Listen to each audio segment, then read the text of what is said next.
بسم اللہ الرحمن الرحیم سورۃ آل عمران آیت نمبر 38۔ ہنالک دعا زکریا ربہ۔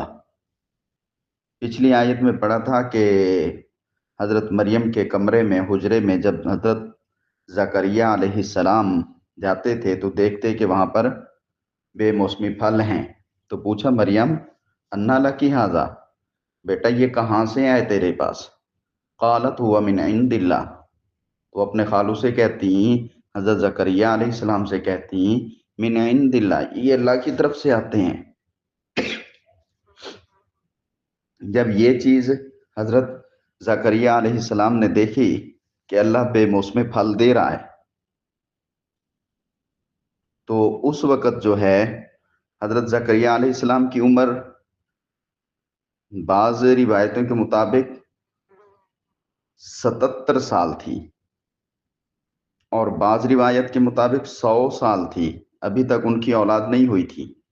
بیوی جو تھی حضرت مریم کی خالہ عیشاء، جو حضرت یحییٰ کی والدہ بنی، تو یہ بھی بوڑھی ہو چکی تھی، بانجھ ہو چکی تھی۔ تو جب دیکھا کہ بے موسم پھل اللہ دیتے ہیں تو پھر ہمیں بھی تو پھل دے سکتے ہیں، اور اپنے پھل سے مراد ان کی اولاد کی نیت تھی۔ تو ہنالکا، اس وقت، اس موقع پر جب حضرت مریم نے کیا کہا من عند اللہ، یہ اللہ کے پاس سے آتا ہے، اللہ کی طرف سے ہوتا ہے، تو اس موقع پر ہنالکا، وہاں، دعا، دعا کی، پکارا، زکریا، زکریا نے، ربہ، رب منے پروردگار، ہو منے اس کا، یہاں پہ ترجمہ ہو جائے گا اپنا، اپنے رب کو پکارا، اپنے رب کو دعا کی اپنے رب سے۔ قالا، کہا، کیا کہا؟ ہاتھ اٹھائے، دعا کی، کیا کہا اس موقع پر؟ عرض کیا، قالا، کہا، ربی، رب مانے پروردگار، جو با کے نیچے زیر ہے، یہ کہتی ہے یہاں پہ چھوٹی یہ چھپی ہوئی ہے، اور اس سے پہلے جو ہے یہ الف یا وہ بھی چھپا ہوتا ہے، تو یہ الف یا کا معنی اے، رب کا معنی پروردگار، اور آگے جو جزم والی یا ہے اس کا معنی میرے، اے میرے رب۔ ہاتھ اٹھا کر دعا مانگی تو کیا کہا؟ ربی، اے میرے رب، حب، حب جو ہے یہ ہیبہ سے ہے، ہماری اردو میں بھی یہ لفظ استعمال ہوتا ہے، ہیبہ، تحفہ، عطیہ، گفٹ جس کو کہتے ہیں۔ تو یہ ہیبہ کیا ہوتا ہے؟ ہیبے کا معنی ہوتا ہے کسی چیز کا کسی دوسرے کو بغیر قیمت کے مالک بنا دینا، کوئی کسی کو، کوئی چیز کسی کو بغیر قیمت کے دے دینا، اس کا مالک بنا دینا، یہ ہوتا ہے ہیبہ۔ تو دعا کی، حب، دے دے، عطا کر۔ لی، لامز لی کا معنی لیے، اور یا کا معنی میرے، میرے لیے یعنی مجھے۔ حب، ہیبہ کر، عطا کر، لی، مجھے، من منے سے، لدن کا، لدن، لدن کا معنی ہوتا ہے پاس، طرف، کاف زبر کا معنی تیرا، اور یہاں پہ تیرے سے مراد اپنی، اے میرے رب تو ہیبہ کر، من لدن کا، اپنی طرف سے، اپنے پاس سے، ذریتن، اولاد، اور اولاد بھی کیسے؟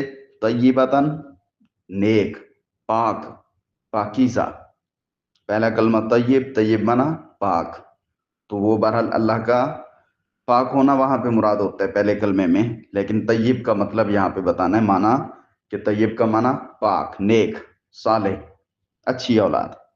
تو انہوں نے ہاتھ اٹھائے اور کیا کہا؟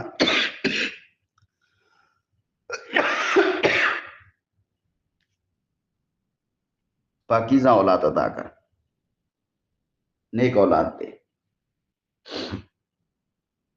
کیونکہ ان دنوں میں ویسے حضرت زکریا علیہ السلام بہت پریشان تھے، قوم کے لوگوں کو تبلیغ کر کر کے تھک گئے تھے، کوئی اس طرف دین کی طرف آنے کو تیار نہیں تھا، بہت پریشان تھے۔ خاندان کے لوگ نالائق نکلے تھے، تو انہوں نے دعا کی کہ اب میں بوڑھا ہو چکا ہوں تو میرے بعد کوئی نیک اولاد ہو جو اس کام کو، اللہ کی تبلیغ کو، رشد و ہدایت کو جو ہے آگے چلائے۔ تو یہ ان کی تمنا تھی کہ ان کا مشن قائم دائم رہے۔ تو اس لیے انہوں نے پھر اپنے رب سے دعا کی چپ کے دل میں۔ دوسرے مقام پہ آتا ہے ندان خفیہ، چپ کے مخفی طور پہ دعا کی، یعنی دل کی گہرائی سے دعا کی۔ اور اولاد نیک ہو تو نیک اولاد کی دعا کی، ہمیشہ نیک اولاد کی دعا کرنی چاہیے۔ شیخ سعدی بہت بڑے بزرگ گزرے ہیں، تو وہ بھی یہی کہتے ہیں، انہوں نے کہا ہے کہ اولاد کی دعا مانگیں تو اچھی اولاد، کیونکہ بری اولاد جو ہے وہ تو الٹا جان کا وبال بن جاتی ہے۔ تو شیخ سعدی کہتے ہیں کہ بری اولاد جننے سے بہتر یہ ہے کہ عورتیں سانپ کے بچے جنتی رہیں۔ بری اولاد اتنی خطرناک ہے کہ سانپوں سے بھی زیادہ خطرناک ہے، تو عورتیں بری اولاد جننے کی بجائے سانپوں کے بچے جنتی رہیں۔ پھر قرآن مجید میں دوسرے مقام پر اللہ تبارک و تعالیٰ نے متقی لوگوں کی، نیک لوگوں کی دعا کا ذکر کیا ہے کہ وہ یوں دعا مانگتے ہیں۔ نیک لوگوں کو اس انداز سے دعا مانگنی چاہیے، بعد والوں کو ترغیب ہے۔ ربنا، اے ہمارے رب، ہب لنا، ہیبا کر ہمیں، من ازواجنا، ہماری بیویوں، وذریاتنا، اور ہماری اولاد، قرۃ اعین، آنکھوں کی ٹھنڈک، وجعلنا، اور تو بنا ہم کو، للمتقین اماما، متقی لوگوں کا امام۔ اے ہمارے پروردگار، ہم کو ایسی بیویاں اور ایسی اولاد عطا کر جو آنکھوں کی ٹھنڈک ہو، اور ہمیں بہت نیک بنا کہ متقی لوگوں کے ہم امام اور پیشوا بن جائیں۔ اور یہ بات صاف ظاہر ہے کہ جو نیک اولاد ہو، اچھے اخلاق والی ہو، نیک کام کرتی ہو، تو وہ والدین کی آنکھوں کی ٹھنڈک ہوتی ہے۔ اور جو دوسری نالائق اولاد ہو، کھیل تماشے میں مشغول رہنے والی ہو، بری عادتوں کا شکار ہو، تو ایسی اولاد والدین کے لیے ذہنی طور پر بڑی پریشانی کا سبب بنتی ہے۔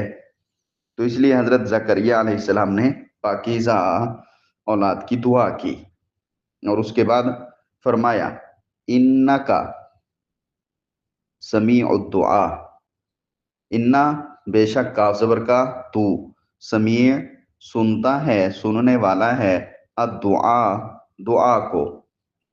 یہ اللہ تبارک و تعالیٰ کی تعریف کی ہے، اللہ کی تعریف بیان فرمائی ہے، تو کہ تو ہر چھوٹے بڑے کی دعا کو سنتا ہے۔